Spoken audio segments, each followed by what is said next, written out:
Assalamualaikum warahmatullahi wabarakatuh. Allahumma shalli ala sayyidina Muhammad wa ala ali sayyidina Muhammad, amma ba'du. Gimana kabarnya anak-anak? Masih sehat semuanya ya? Semoga kalian masih sehat semuanya sehingga bisa mengikuti pembelajaran daring dalam jaringan atau yang lebih dikenal dengan online dalam kondisi yang sehat walafiat. Baiklah adik-adik, kalian nanti akan saya ajak belajar materi yang kedua atau bab kedua tentang sifat-sifat Allah. Namun sebelumnya marilah kita berdoa bersama-sama. Semoga apa yang nanti kita pelajari bisa bermanfaat untuk kehidupan ke depan dan bermanfaat di dunia maupun di akhirat. Pendahuluan atau awalan sebelum kita masuk pada materi tentang sifat-sifat Allah tadi. Tentunya persepsi ini akan sangat terkait dengan materi yang akan kita pelajari nanti. Saya hadirkan di sini sebuah gambar ya, sebuah gambar pemandangan, tepatnya lembah pegunungan. Di situ ada aliran sungainya yang sangat jernih dan indah sekali. Apa kaitannya gambar tersebut dengan materi yang akan kita pelajari? Nah, dibaca ya ini ya. Indahnya pemandangan pada gambar di samping tidak terlepas dari sang desain pencipta alam semesta ini, yakni siapa anak-anak? Allah Subhanahu wa Ta'ala. Jadi alam ini yang menciptakan adalah Allah. Artinya Allah mempunyai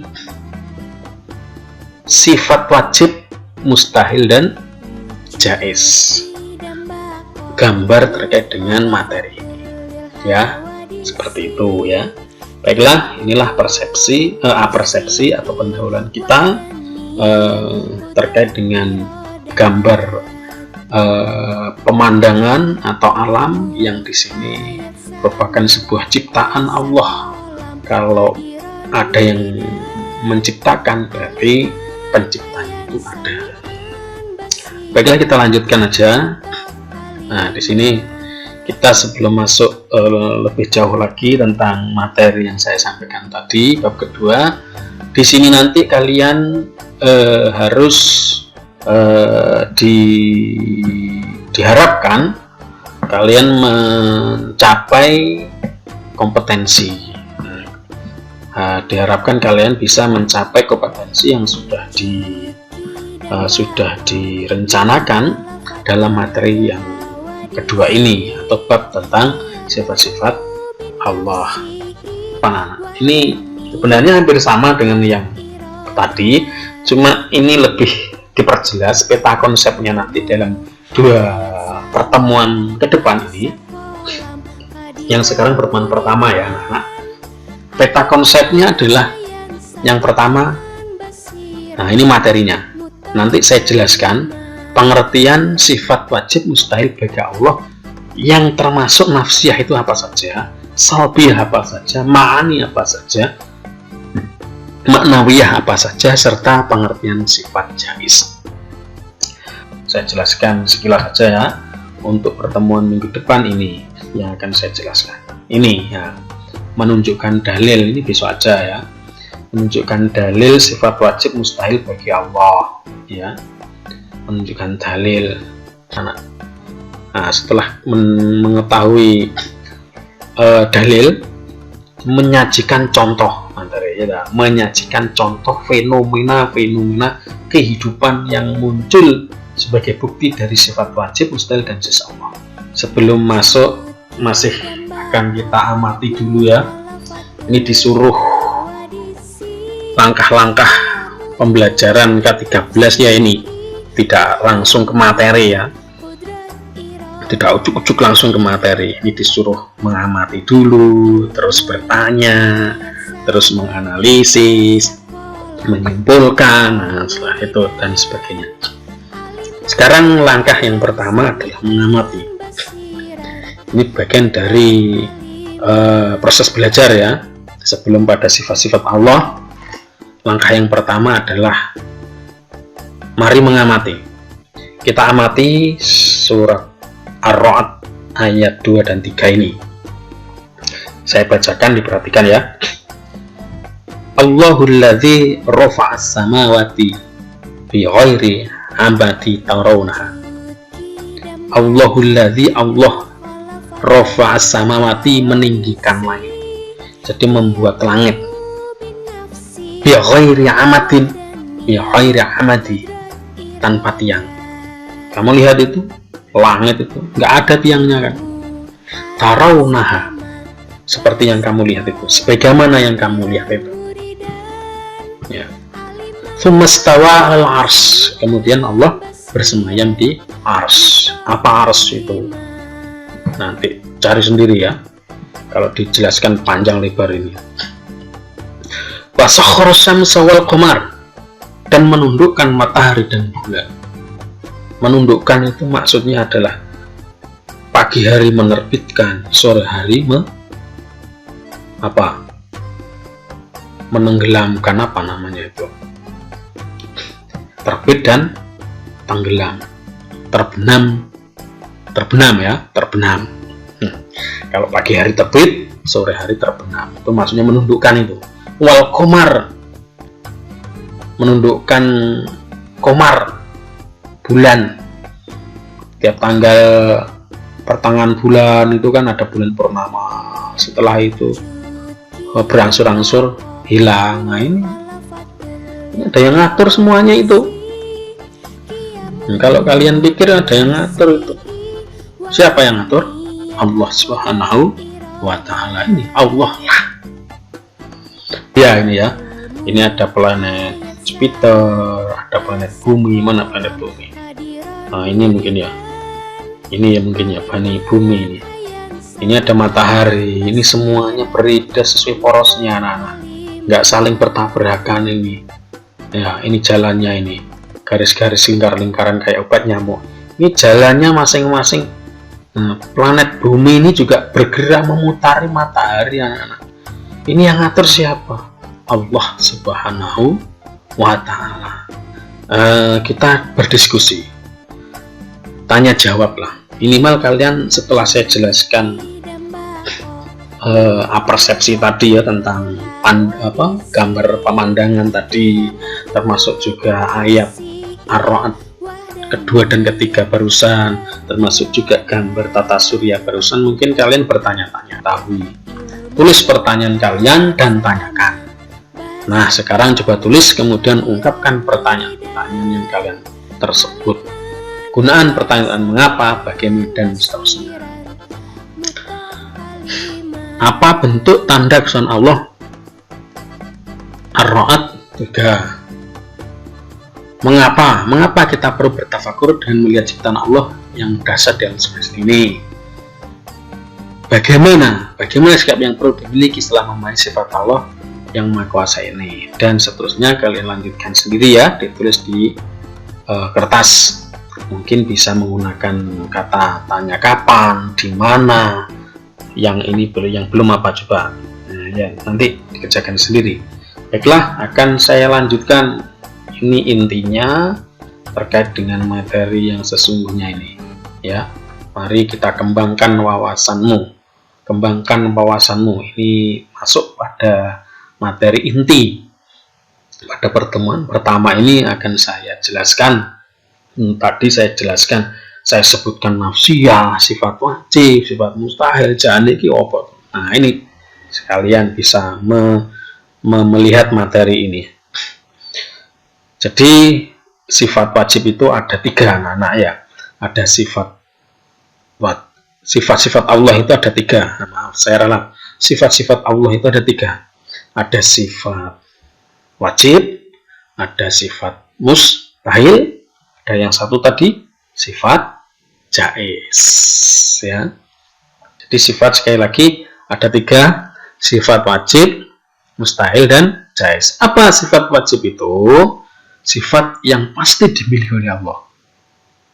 Ingat ya, sifat yang pasti dimiliki oleh Allah. Yang kedua, sifat mustahil adalah sifat-sifat yang tidak mungkin dimiliki oleh Allah. Contoh, ini sudah ada. Yang pasti Allah ada adalah bersifat wujud, yakni artinya ada. Jadi saya ulangi lagi, sifat wajib yang pertama bagi Allah adalah wujud yang artinya ada. Berarti pasti bahwa pasti Allah pasti ada. Terus kebalikannya, sifat mustahilnya, sifat yang tidak mungkin dimiliki Allah adalah kebalikannya wujud. Bahasa Arabnya adam, yang artinya tidak ada. Nah, jadi kebalikan dari sifat wujud berarti adam. Gak mungkin Allah itu tidak ada, itu kan gak mungkin toh. Nah, makanya mustahil. Masuk sifat nafsiyah. Nafsiyah itu apa toh?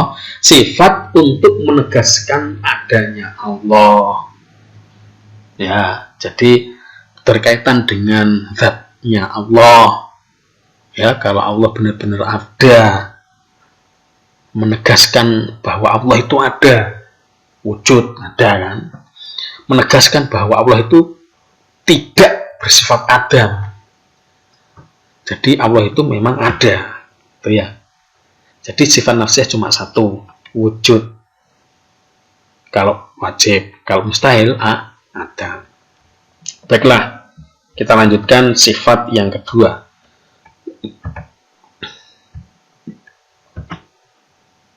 Ini sifat salbiyah. Kalau tadi sifat nafsiyah, wajibnya wujud, mustahilnya adam. Ini salbiyah adalah sifat yang hanya dimiliki oleh Allah Subhanahu wa Ta'ala. Ya, sifat-sifat yang pasti dimiliki oleh Allah. Wajib, sifat mustahil, sifat yang tidak mungkin dimiliki oleh Allah. Nah, dari sifat wajib ini kalau salbiyahnya ada kidam, ada bako, mukhalafatul hawadits, yang binafsi, wahda, niyah. Kalau kidam artinya dahulu, kekal adalah bako kekal dan lain sebagainya. Ini waktu yang binafsi berdiri sendiri tanpa bantuan orang lain, wahdaniyah yang esa. Mukhalafatu binafsihi berbeda dengan makhluknya. Jadi sifat-sifat ini kita bako, mukhalafatul hawadits, qiyamu binafsi, wahdaniyah itu yang punya itu hanya Allah. Yang punya sifat ini Allah. Makhluknya nggak punya. Manusia, hewan, alam nggak punya. Contoh satu kidam. Dahulu. Sejak zaman dahulu, sejak belum ada alam semesta, makhluk itu Allah sudah ada. Contohnya lagi bako. Dan sampai kapanpun, ketika nanti kiamat, Allah juga tetap ada, kekal. Dan makhluknya, dahulu, saya aja sebelum tahun 7 bulan belum ada. Nanti, ya semoga panjang umur, pasti mati juga. Seperti yang sudah meninggal itu, mbah kalian tahun berapa meninggal lahir, sekalian ada yang sudah meninggal juga, artinya tidak kekal. Tapi kalau Allah kekal selama-lamanya tetap akan ada. Berikutnya mukhalafatul hawadits, berbeda dengan makhluk, ya pasti dong. Qiyamu binafsi, berdiri sendiri, tidak butuh bantuan orang lain. Ya, membuat langit tadi tanpa cagak, tanpa tiang. Kalau manusia buat rumah aja kan tiangnya banyak sekali. Cagak tiang goreng. Wahdaniyah satu esa. Nggak punya anak, nggak punya cucu, nggak punya istri. Dan manusia, akeh anake. Neng dinti enek. Itu sifat salbiyah, sifat yang pasti dimiliki oleh, yang hanya dimiliki oleh Allah. Lawan katanya sifat mustahil, anak-anak. Lawan katanya kidam yahudus, artinya baru. Nggak mungkin Allah itu baru. Memangnya HP baru. Yang kedua fana, nggak mungkin nanti Allah itu rusak. kekal akan selama-lamanya, walaupun nanti kiamat Allah tetap ada. Beda dengan HP, kan rusak, terus digawe. Berikutnya, mumatsalatul hawadits sama dengan makhluk. Gak mungkin lah, Allah gak mungkin sama. Walaupun sifatnya sama, tapi nanti ada perbedaannya. Nanti ada sifat-sifat yang Allah punya, manusia punya, hewan punya, tapi beda. Nanti setelah ini saya jelaskan. Berikutnya, ihtiyaju li ghairihi, lawan katanya qiyamu bi nafsi, ta'addud lawankannya wahdaniyah. Oke, lanjut ya. Oke. Ini yang ketiga, ma'ani, sifat yang tidak hanya dimiliki Allah. Tadi saya barusan ngomong, yang saya maksud adalah sifat ma'ani. Saya ulangi lagi, sifat yang tidak hanya dimiliki oleh Allah, tetapi juga dimiliki oleh makhluknya. Manusia punya, hewan punya. Bedanya, kalau Allah tidak terbatas, sedangkan makhluknya terbatas. Kita ambil contohnya aja di sini. Sifat ma'ani ada kodrat, irodat, ilmu, hayat, sama, basor, kalam. Ada 7 berarti ya. 1, 2, 3, 4, 5, 6, 7. Sifat ma'ani ini yang artinya kuasa, kehendak, mengetahui, hidup, mendengar, melihat, berfirman. Ini manusia juga punya kan? Ya kan? Sifat yang tidak hanya dimiliki oleh Allah, tetapi juga dimiliki oleh makhluknya. Manusia punya, hewan punya. Contohnya, Allah hidup, bersifat hayat, hidup. Manusia hidup juga kan? Allah bersifat sama, bisa mendengar. Saya, kalian juga bisa mendengar. Allah mempunyai sifat basor, melihat. Saya, kalian juga bisa melihat kan? Allah berfirman, berkata. Kalam itu berkata ya. Atau kalau Allah berfirman kan? Manusia juga bisa berkata kan? Bisa ngomong kesini kesini, bahkan justru ada yang ditambah-tambah dan sebagainya kan? Itu. Jadi sifat ini, sifat ma'ani ini adalah sifat yang tidak hanya dimiliki Allah, tetapi juga manusia mempunyai sifat ini. Bedanya adalah kalau Allah sifat hayat, hidup, maka tidak terbatas. Sampai kapanpun akan terbatas. Nah, sampai kapanpun tidak akan terbatas maksudnya. Kalau manusia kan mati juga kan? Coba siapa manusia yang nggak mati? Sama misalnya mendengar, Allah mendengar. Bedanya dengan manusia, kalian ngomong dalam hati aja, Allah dengar. Coba siapa yang bisa membaca hati temannya? Misalnya kamu berdua atau duduk berdua berdampingan, konco temanmu di sampingnya batin, kan nggak dengar kamu. Berarti pendengaran kamu itu kan terbatas. Coba kalian di rumah bengok, kan nggak kedengeran saya. Berarti pendengaran saya kan terbatas. Kecuali kalau pakai teknologi, kamu nelpon saya terima, terus kamu bengok, ya mendengar karena ada teknologi. Tapi tanpa teknologi itu manusia terbatas. Pendengaran manusia terbatas. Contoh terakhir, basar, melihat. Allah melihat. Dimanapun kalian berada, pasti dilihat oleh Allah. Kalau saya nggak tahu kalian ngapain sambil lihat video ini, sambil ngapain, saya kan nggak tahu. Kecuali kalau kamera kalian, kita nyambung kamera bisa. Lagi-lagi pakai teknologi. Tapi kan nggak tahu. Kalian juga, saya bikin video ngomong kayak gini, pakai baju apa enggak kan kalian nggak tahu. Nggak kelihatan. Berarti penglihatan kita sebagai manusia itu terbatas. Kalau Allah, kamu dimanapun pasti akan kelihatan oleh Allah. Paham anak-anak? Saya kira bisa dipahami. Nah, sifat-sifat mustahil ini lawan kata daripada sifat wajib ini. Kalau lawan katanya kodrat, ajizun, yang artinya lemah, kan nggak mungkin. Mustahil Allah bersifat lemah. Gitu? Lawan katanya ilmu, mengetahui, jahlun, artinya bodoh. Nggak mungkin lah Tuhan kok bodoh. Lawan katanya hayat, mautun, nggak mungkin mati. Lawan katanya basor, sumum, sama. Lawan katanya sama, sumun, artinya tuli, budek, ya orang mungkin. Basor, melihat. Lawan katanya umyun, buta, nggak mungkin. Allah buta. Lawan katanya kalam, bukmun, gak mungkin Allah bisu. Nah, inilah sifat ma'ani, sifat yang tidak hanya dimiliki Allah, tapi juga dimiliki makhluknya. Bedanya adalah kalau makhluknya terbatas, kalau Allah tidak terbatas.